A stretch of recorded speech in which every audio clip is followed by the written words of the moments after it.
नमस्कार विद्यार्थी मित्रो, मी प्राध्यापक डॉक्टर निरंजन शाह आजच्या व्हिडिओमध्ये तुम्हा सर्वांचे स्वागत करतो। मित्रो, आज आपण ऑडिट ऑफ हॉटेल याचा चौथा पार्ट पाहणार आहोत। यामध्ये आपण फायनान्शियल स्टेटमेंट आणि टॅक्स लायबिलिटीच्या संदर्भामध्ये ऑडिट प्रोव्हिजन्स काय आहेत किंवा ऑडिटरने ह्या गोष्टी कशा पद्धतीने चेक करणं गरजेचं आहे किंवा इतर काही ऑडिटच्या हॉटेलच्या संदर्भामध्ये असणारे मुद्दे आहेत की जे ऑडिटरने ऑडिट करताना विचारात घेणं गरजेचं आहे, तर ते कशा पद्धतीने करणं गरजेचं आहे हे आज आपण या व्हिडिओमधून पाहणार आहोत। सुरुवातीला आपण फायनान्शियल स्टेटमेंटच्या संदर्भामध्ये चर्चा करूया। आपल्याला काय सांगितलेलं आहे बघा, the auditor should examine the financial statements and see whether they give a true and fair view of the profit or loss and of the balance sheet of the hotel for the accounting period. म्हणजे जो काही financial period आहे, जो काही आपला accounting period आहे, जे 31 मार्चला संपणारं जे वर्ष आहे, त्या वर्षभरामध्ये जो काही हॉटेलने व्यवसाय केलेला आहे यांचं जे काही रिफ्लेक्शन फायनान्शियल स्टेटमेंटमध्ये दिसतं, ट्रेडिंग अकाउंट असेल, प्रॉफिट अँड लॉस अकाउंट असेल, बॅलन्स शीट असेल, याला आपण फायनान्शियल स्टेटमेंट म्हणतो। परंतु हॉटेलच्या संदर्भामध्ये ट्रेडिंग अकाउंट नसतो, तर त्या ठिकाणी आपण general profit and loss account आणि बॅलन्स शीट अशा पद्धतीचं अकाउंटिंग करत असतो।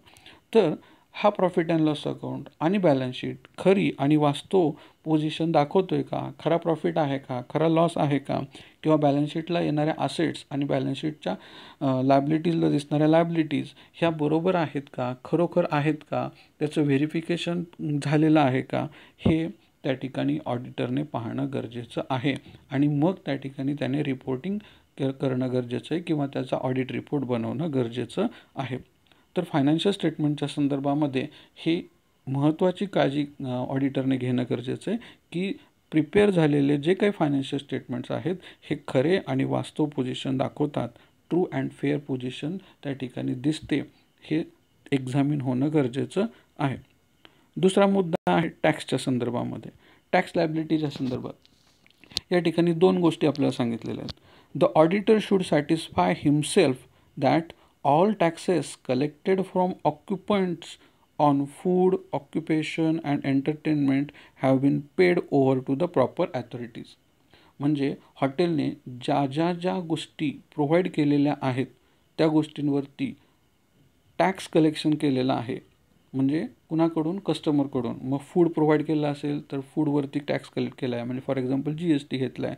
ऑक्युपेशन म्हणजे रूम प्रोव्हाइड केलेल्या आहेत तर त्या रूम रेंटवरती त्याच्यावरती GST घेतलेला आहे, किंवा एंटरटेनमेंट फॅसिलिटी प्रोव्हाइड केलेली असेल आणि त्या एंटरटेनमेंट चार्जेसवरती GST लावला असेल, तो कलेक्ट केला असेल, किंवा इतर काही गोष्टी जसं सॅलरी पेड करतो, अलाउन्सेस पेड करतो स्टाफला, मॅनेजरला, तर त्यांचा TDS असेल, तर हे जे काही TDS असेल, GST असेल, तर हा टॅक्स हा प्रॉपर अथॉरिटीकडे भरलेला आहे का नाही हे देखील ऑडिटरने पाहणं गरजेचं आहे।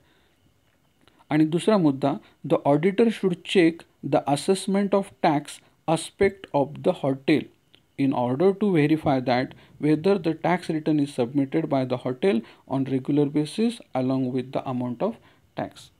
आणखीन एक गोष्ट पाहणं गरजेचं आहे की ज्या काही गोष्टी इन्कम टॅक्स रिटर्नमध्ये दाखवणं गरजेचं आहे त्या सर्व गोष्टी इन्कम टॅक्स रिटर्नमध्ये प्रॉपरली दाखवलेल्या आहेत का, वेळेत रिटर्न भरलेला आहे का, इवन रेग्युलर रिटर्न भरलं जातं का, हे देखील पाहणं गरजेचं आहे। आणि या संदर्भामध्ये जे काही अलाउन्सेस आहेत, डिडक्शन्स आहे, एक्झम्पशन्स आहेत, हे प्रॉपरली क्लेम केलेले आहेत का, हे ऑडिटरने पाहणं गरजेचं आहे।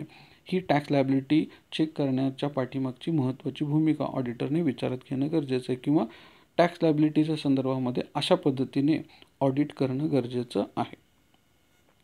यानंतर काही महत्त्वाचे मुद्दे जे इतर ठिकाणी नाहीत परंतु हॉटेलच्या संदर्भामध्ये आहेत ते आपण बघूया।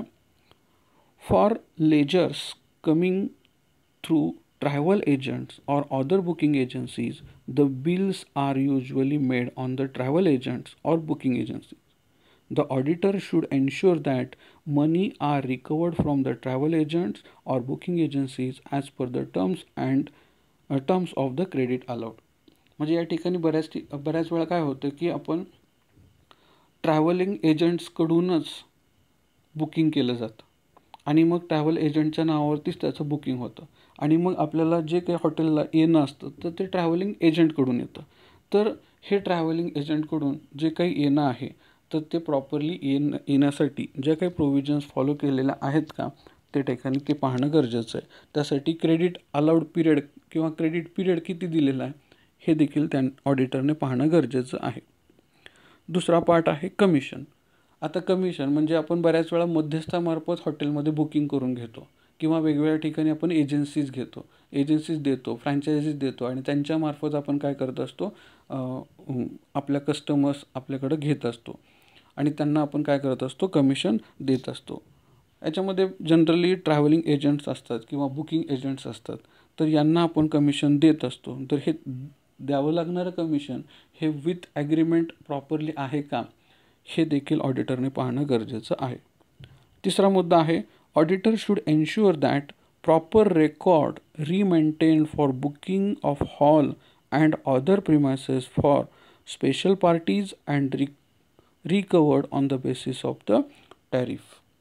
म्हणजे काही विशिष्ट कारणासाठी जर आपण हॉल भाड्याने देत असेल, रेंट बेसिसवरती दिला जात असेल, तर त्याचं रिमेंटेन केलेले बुक्स ऑफ अकाउंट्स हे पाहणं गरजेचं आहे. दुसरं, काही विशिष्ट पार्टीजला मग फॉर एक्झाम्पल स्पोर्ट्स असतील, फिल्म इंडस्ट्रीमध्ये असणारे असतील किंवा पॉलिटिकल पार्टीजमध्ये असणारे असतील, यांना काही विशिष्ट गोष्टीसाठी तो हॉल अवेलेबल करून दिला असेल तर त्यांच्याकडून ती अमाऊंट विथ टॅरिफ म्हणजे टॅक्सेस किंवा त्याच्यावरती सेस हे लावून ते कलेक्ट करणं गरजेचं आहे. तर तसं केलेलं आहे का हे खात्री करणं गरजेचं आहे. चौथा पॉईंट आहे the auditor should verify a few restaurant bills by reference to KOTs म्हणजेच kitchen order tickets or basic records. म्हणजे या शब्दाचा, या वाक्याचा अर्थ असा होतो की ऑडिटरने काय पाहणं गरजेचं आहे. एक सॅम्पल बेसिसवर, रेस्टॉरंट बेसिसवर काही ठिकाणी आपल्याला बघायला मिळतं की कुपन सिस्टीम असते. काउंटरवरती आपल्याला जी वस्तू पाहिजे त्या वस्तूचे पैसे भरायचे, कुपन घ्यायचं किंवा चिठ्ठी घ्यायची आणि ती आपल्याला त्या पद्धतीने सर्व्हिस प्रोव्हाइड केली जाते किंवा ते फूड स्टफ आपल्याला अवेलेबल करून दिलं जातं. काही हॉटेलमध्ये तुम्हाला अशा पद्धतीने दिसते की तुम्ही टेबलवरती ऑर्डर द्यायची आहे, टेबलवरती वेटर येतो, तुमच्याकडून ऑर्डर घेतो, ती ऑर्डर बुकिंग काउंटरला किंवा रिसेप्शन काउंटरला रेकॉर्ड करत जातो. त्या ठिकाणी ती चिठ्ठी तयार केली जाते, टेबल नंबरप्रमाणे ती चिठ्ठी होते आणि ती चिठ्ठी किचनमध्ये दिली जाते आणि किचनमध्ये त्या पद्धतीने वस्तू बनवून त्या चिठ्ठीप्रमाणे त्या वस्तू प्रोव्हाइड केल्या जातात. Finally at the end of the day त्या ठिकाणी जमा झालेल्या किचनमधल्या जेवढ्या चिठ्ठ्या आहेत तेवढ्या चिठ्ठ्या, फायनल झालेलं बिल किंवा किचनमध्ये वापरलं जाणारं जे काही मटेरियल आहे यांचं व्हेरिफिकेशन होणं गरजेचं आहे. हे सगळं टॅली होणं गरजेचं आहे. जेवढ्या चिठ्ठ्या किचनमध्ये गेल्या तेवढेच बिल त्या ठिकाणी फाटणं गरजेचं आहे किंवा तेवढी कॅश त्या ठिकाणी जमा होणं गरजेचं आहे. हे झालं आहे का हे ऑडिटरने पाहणं गरजेचं आहे. याच्यावरती नियंत्रण कशा पद्धतीने ठेवलं जातं हे देखील ऑडिटरने तपासणं गरजेचं आहे. Next point, in large hotels it is usual to operate a booth to facilitate conversion of foreign currencies to Indian rupees. The auditor should ensure compliance with the various applicable provisions of Foreign Exchange Management Act and the rules framed by Foreign Exchange Dealers Association. मोठमोठ्या हॉटेल्समध्ये आपल्याला हे बघायला मिळतं की काही hotels हे फॉरेनमध्ये जे काही हॉटेल्स आहेत किंवा फॉरेनमध्ये ज्या काही एजन्सीज आहेत यांच्याशी व्यवहार करणारे असतात किंवा फॉरेनर्स जे येतात ते या मोठ्या हॉटेल्समध्ये स्टे करत असतात. तर अशा वेळेस मग त्यांच्यामध्ये करन्सी एक्सचेंजचा प्रश्न येतो. तर काही हॉटेलला हे अलाउड केलेलं आहे की तुम्ही काय करा, तुम्ही करन्सी एक्सचेंज करून द्या. आणि मग हे करन्सी एक्सचेंजच्या संदर्भामध्ये जे काही कायदे आहेत आणि ज्या कायद्याच्या प्रोव्हिजन्स आहेत, रूल्स आहेत, रेग्युलेशन्स आहेत, या पद्धतीनेच ते हॉटेल्स करन्सी एक्सचेंज करण्याचं काम करतायत का हे देखील हॉटेल ऑडिटरने त्या ठिकाणी पाहणं गरजेचं आहे आणि मग ऑडिट करणं गरजेचं आहे. तर अशा पद्धतीने वेगवेगळ्या एक्स्ट्रा प्रोव्हिजन्स ज्या आहेत हॉटेलच्या संदर्भामध्ये त्या पाहत असताना ऑडिटरने या गोष्टींचा अभ्यास करून ते ऑडिट रिपोर्ट्स तयार केले पाहिजेत. थँक्यू.